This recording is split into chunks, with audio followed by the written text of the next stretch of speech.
winter going on? I hope that you all are enjoying the winters. Okay, so class, we are going to continue our chapter, that is chapter 25, mosquitoes and malaria. हमने कल इसके बारे में काफ़ी ज़्यादा पढ़ा था. हमने फर्स्टली पढ़ा था कि मॉस्किटोज़ क्या होते हैं. हमने आपको बताया था कि मॉस्किटोज़ एक्चुअली बेटा फ्लाइंग इंसेक्ट्स होते हैं. क्या होता है? फ्लाइंग इंसेक्ट्स होते हैं. और mosquitoes all over the world में अवेलेबल होते हैं. मतलब आपको मॉस्किटोज़ हर जगह मिल जाएंगे. मॉस्किटो हर जगह होते हैं, है ना. ये सब हमने पढ़ा था. ठीक है. इसके बाद नेक्स्ट टॉपिक हमारा रहा था कि मॉस्किटो की बॉडी कैसी होती है, मतलब स्ट्रक्चर क्या होता है मॉस्किटो का. तो मॉस्किटो के स्ट्रक्चर के बारे में बेटा हम लोगों ने पढ़ा था कि जो मॉस्किटो की बॉडी होती है वो 3 पार्ट से मिलकर बनती है. First part is head, second part is thorax and the third part is abdomen, है ना. ये सब हमने कल पढ़ा था. हमने ये भी पढ़ा था कि हेड में कुछ और पार्ट्स भी इन्वॉल्व होते हैं. फॉर एग्जाम्पल पहला वर्ड हमने पढ़ा था एंटीना. एंटीना हमने पढ़ा था. एंटीना के बारे में हमने पढ़ा था कि जो हेड पे 2 फिलर लाइक स्ट्रक्चर होते हैं, जो उनके सर के ऊपर 2 डंडे जैसे स्ट्रक्चर दिखाई देते हैं, उनको हम एंटीना बोलते हैं. ठीक है. इसके बाद हमने पढ़ा था कि मॉस्किटोज की 2 आईज होती हैं जो कि हेड एंटीना के नीचे हेड वाले सरफेस पे होती हैं. ओके. उसके बाद हमने पढ़ा था कि मॉस्किटोज के पास एक सकिंग ट्यूब होता है. सकिंग ट्यूब वो ट्यूब होता है बेटा जो किसी भी इंसेक्ट्स के द्वारा खून चूसने के काम आता है. मतलब जैसे कि मॉस्किटो है, मॉस्किटो का खाना क्या होता है, एक्चुअली मॉस्किटोज क्या लेते हैं, किस चीज़ पे फीड करते हैं, है ना. तो हमने पढ़ा था कि मॉस्किटोज क्या करते हैं बेटा. मेल मॉस्किटो किस पे फीड करता है आपका, नेक्टर्स पे और वाटर पे, है ना. और हमने अदर मॉस्किटो जैसे फॉर एग्जाम्पल फीमेल मॉस्किटो के बारे में पढ़ा था. तो ये क्या करती है, ये बेटा ब्लड शक करती है, मतलब चूसती है ब्लड. किसका? ह्यूमंस का और एनिमल्स का, है ना. ये हमने पढ़ा था कल. ओके. इसके आगे जो सकिंग ट्यूब था जिससे वो ब्लड चूस रहे थे, उसी को हम क्या बोलेंगे, उसको हम बोलेंगे प्रोबोसिस. फर्स्टली एंटीना, फिर आईज, फिर उसका प्रोबोसिस. हमने ये सब इसके बारे में पढ़ा था. ये हमारे हेड वाले स्ट्रक्चर के बारे में हमने पढ़ा था. ठीक है. हेड और एब्डोमेन जहाँ पे कनेक्ट होते हैं, जो उसके मिड रीजन वाला जो हिस्सा होता है उसको हम बोलेंगे बेटा थोरैक्स. ठीक है. और जो मॉस्किटो के लास्ट वाला हिस्सा होता है, पीछे वाला हिस्सा जो होता है, ठीक है, उसको हमने बोल रखा है एब्डोमेन. Got it? गुड. अब हमने ये तो आपको बताया कि जो मॉस्किटोज होते हैं, मेल मॉस्किटोज, वो मेनली किस पे फीड करते हैं. मेल मॉस्किटोज बेटा मेनली वाटर और नेक्टर पे फीड करते हैं. अब आपको याद हो हमने कल नेक्टर के बारे में पढ़ा था. नेक्टर क्या होता है? एक्चुअली बेटा जो फ्लावर्स के अंदर जो sweet liquid like substance present होता है उसको हम बोलते हैं नेक्टर. ओके. इसके आगे हमने पढ़ा था बेटा कि मॉस्किटो क्या होते हैं, मतलब एक तरीके से डिजीज कैरिंग इंसेक्ट्स होते हैं. मतलब वो अपने साथ बीमारियों का ट्रांसफर करते हैं, है ना. फॉर एग्जाम्पल हमने कौन कौन सा पढ़ा था? मलेरिया, चिकनगुनिया, येलो फीवर और डेंगू. इतना हमने पढ़ा था.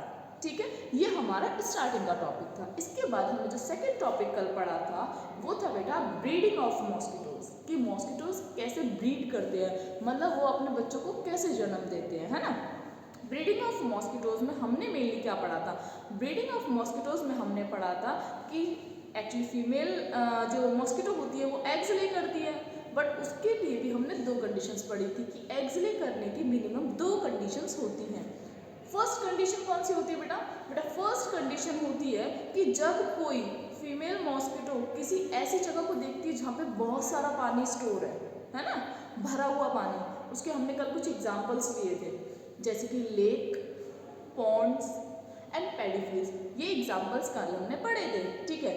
अगर ऐसी जगह है, अगर ऐसा इन चीज़ों में पानी भरा हुआ है और रुका हुआ है तो क्या होगा, वो मॉस्किटोज के लिए एग्स ले करने के लिए फेवरेबल कंडीशन बनती है. ठीक है. और सेकंड हमने पढ़ा था बेटा कि जो वार्म क्लाइमेट है, मतलब हल्का सा hot and humid like climate है, तो वो गर्मी वाले दिन मॉस्किटोज के लिए फेवरेबल कंडीशन देते हैं ताकि वो अपने एग्स को ले कर सके. Got it? ओके. इसके बाद अब हमने पढ़ा था कि लाइफ साइकिल क्या होती है. पहले तो हमने कंडीशंस पढ़ ली कि भाई कोई भी मॉस्किटो अगर एग ले करेगी तो उसके लिए क्या कंडीशंस होनी चाहिए. ओके. फिर इसके बाद हमने पढ़ा था कि मॉस्किटोज की लाइफ साइकिल क्या होती है. ठीक है. मतलब कितनी लाइफ साइकिल होती है उसमें टोटल हमने पढ़ी थी 4 लाइफ साइकिल्स. फर्स्ट अगर कोई एडल्ट मॉस्किटो है, कोई फीमेल मॉस्किटो है, तो वो क्या करेगी बेटा, वो एग ले करेगी। फर्स्ट क्या हुआ, एग। ओके, जब वो एग कुछ टाइम बाद बड़े हो जाएंगे तो वो एग किस में कन्वर्ट हो जाएंगे बेटा, लार्वा में, है ना।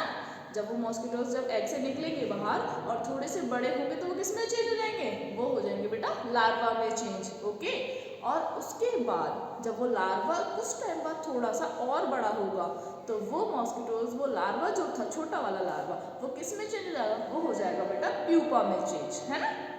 किसमें, प्यूपा में चेंज हो जाएगा। प्यूपा में चेंज होने के बाद बेटा जब और भी मतलब जब और टाइम उसको मिलेगा, उसको फेवरेबल कंडीशंस मिलती रहेंगी, तो वो मॉस्किटो किस में कन्वर्ट हो जाएगा, वो मॉस्किटो कन्वर्ट हो जाएगा आपका एडल्ट मॉस्किटो। अभी तक हमने क्या करा, हमने लास्ट क्लास का जो हमने कल अटेंड करी थी, एक्चुअली हमने उसका क्या करा बेटा, टोटल रिवीजन करा, ठीक है, कि मतलब कल हमने क्या क्या पढ़ा था। कल हमने पढ़ा था कि मॉस्किटोज क्या है, मॉस्किटो के बॉडी स्ट्रक्चर क्या है, ठीक है, और मॉस्किटो डिजीज कैरिंग इंसेक्ट्स होते हैं एक तरीके से। इसके बाद हमने लास्ट में हमें पढ़ा था कि मॉस्किटो कैसे ब्रीडिंग करते हैं। ओके, आज हम नया टॉपिक शुरू करेंगे। हाँ, हमारा नया टॉपिक है हाउ मॉस्किटोज स्प्रेड मलेरिया।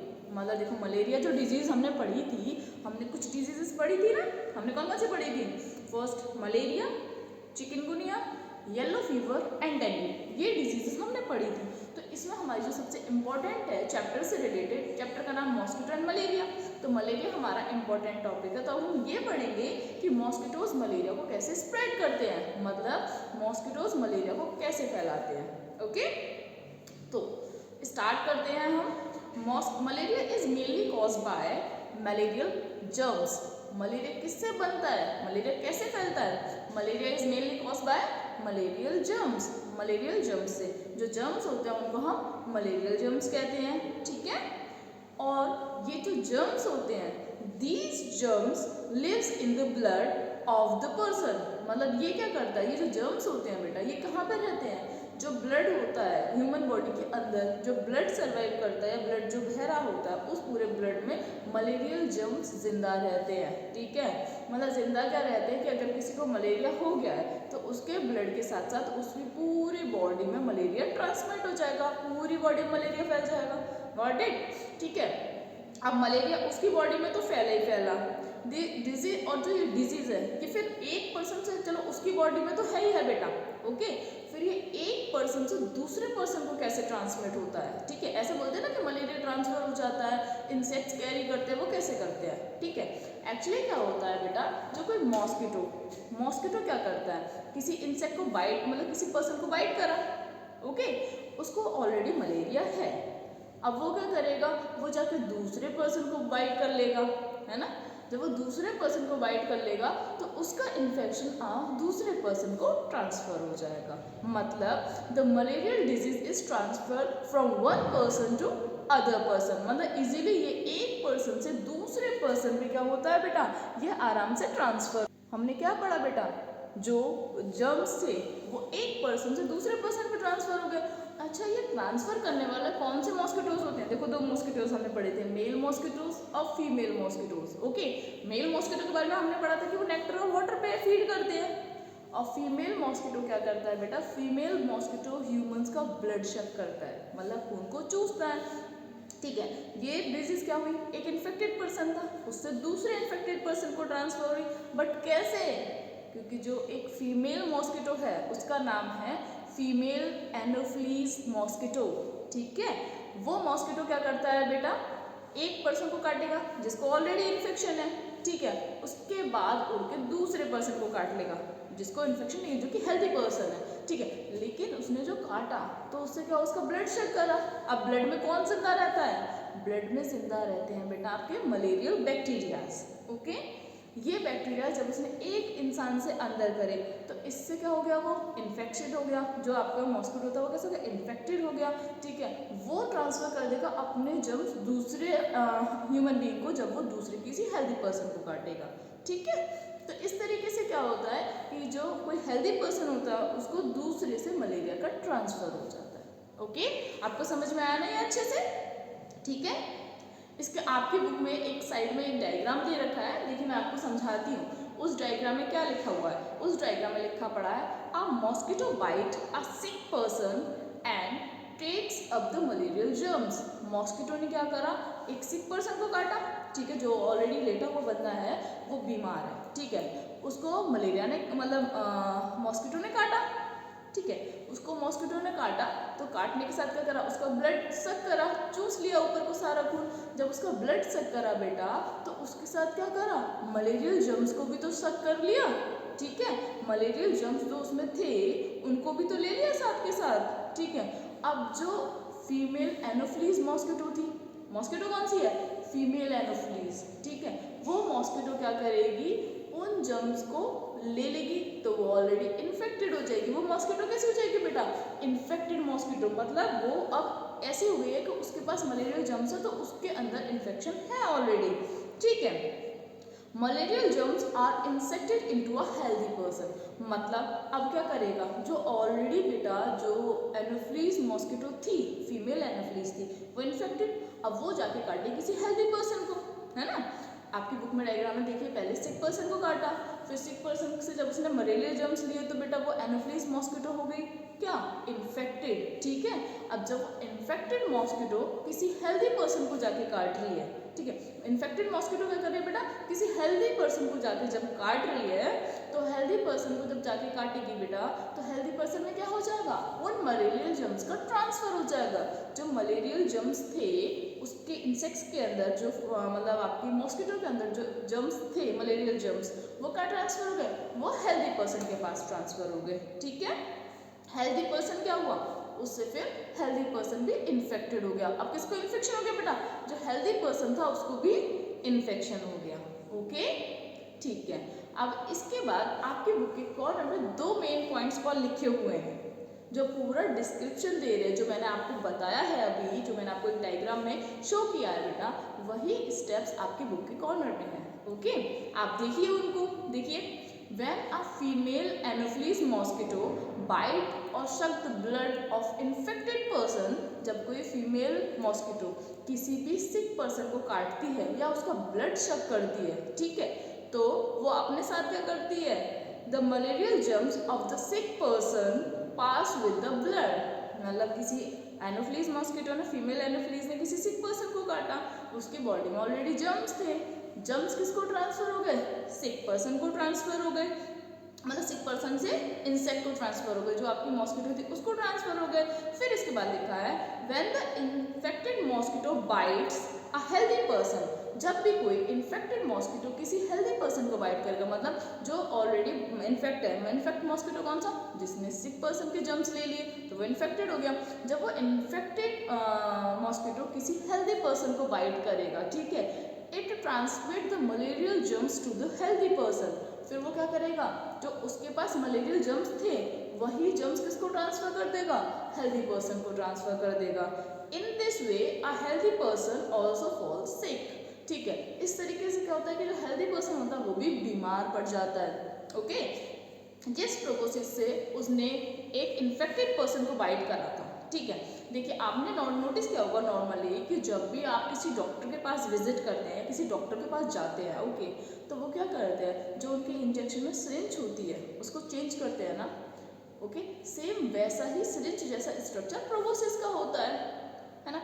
अब डॉक्टर्स क्यों चेंज करते हैं बेटा, हर नए पेशेंट के लिए अपनी जो आगे वाली निडल होती है उसको क्यों चेंज करते हैं, उसको इसलिए चेंज करते हैं ताकि अगर प्रीवियस पर्सन में या जो पहले आया हुआ पेशेंट था उसमें अगर कोई इन्फेक्शन हो तो वो किसी नए पेशेंट में ट्रांसफर ना हो जाए, इसीलिए तो चेंज करते हैं बेटा, ठीक है।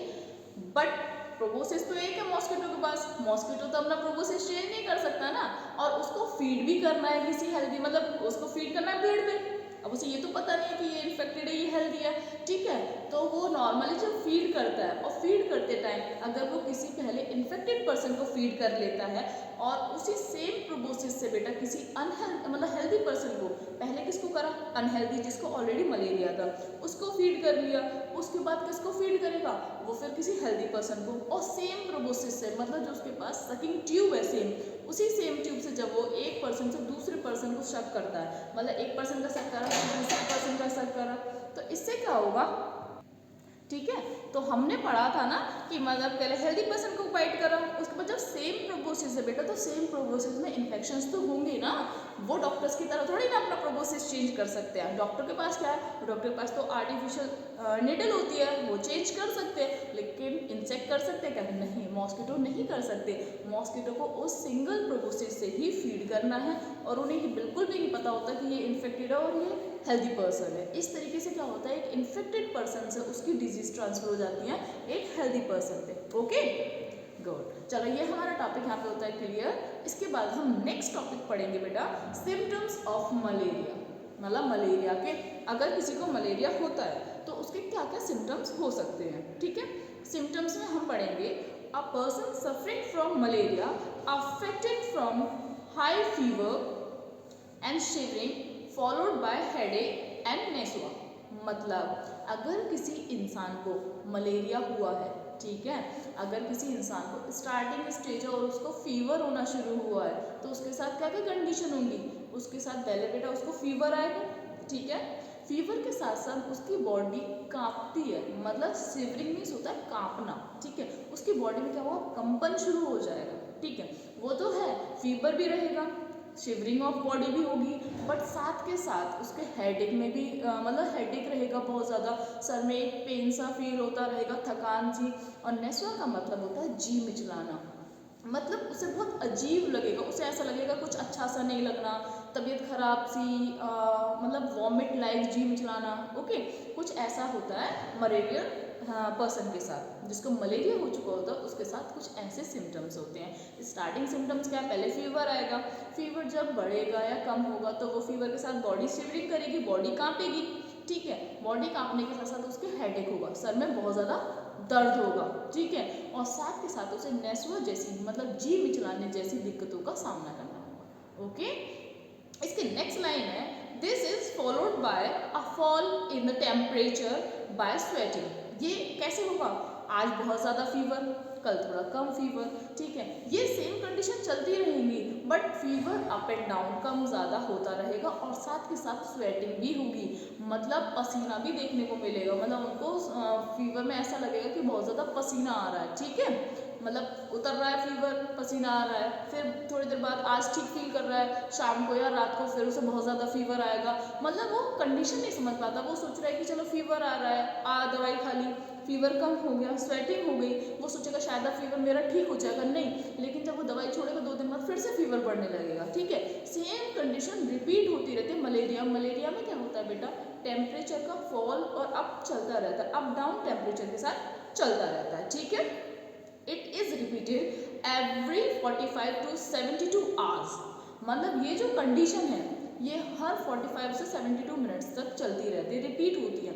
मतलब मैंने आपको यही तो बताया कि अभी फीवर आपने मेडिसिन खाई, आपको लगेगा कि आपका फीवर कम हो गया है ना, लेकिन उसके बाद जब आपने मेडिसिन खा ली आपको ऐसा फील हुआ कि फीवर कम हो गया, बट क्या होगा बेटा, फीवर कम नहीं होगा, आप जब मेडिसिन को थोड़ा रिलीव करेंगे, आप छोड़ेंगे, अब मैं सही होने वाला हूँ, मैं दवाई छोड़ देता हूँ, तो क्या होगा बेटा, फिर आपको कुछ दिन बाद, 1-2 दिन बाद फिर से फीवर आना शुरू होगा, और सेम कंडीशंस क्या होंगी बेटा, आपके साथ रिपीट होती रहेंगी हर 45 से मतलब 72 आवर्स तक, 45 to 72 आवर्स तक आपका जो फीवर है वो क्या होता रहेगा, अप एंड डाउन होता रहेगा। Okay, next line is severe attack of malaria often affected the persons proper functioning of the liver and the spleen. Okay, मतलब अगर कोई बंदे को, किसी इंसान को बहुत ज़्यादा इन्फेक्शन हो गया मलेरिया से, ठीक है, मतलब उसके अंदर मलेरियल जर्म्स बहुत ज़्यादा फैल चुके हैं और वो बहुत ज़्यादा एक्टिव है, तो उस इंसान के साथ क्या कंडीशन होने वाली है,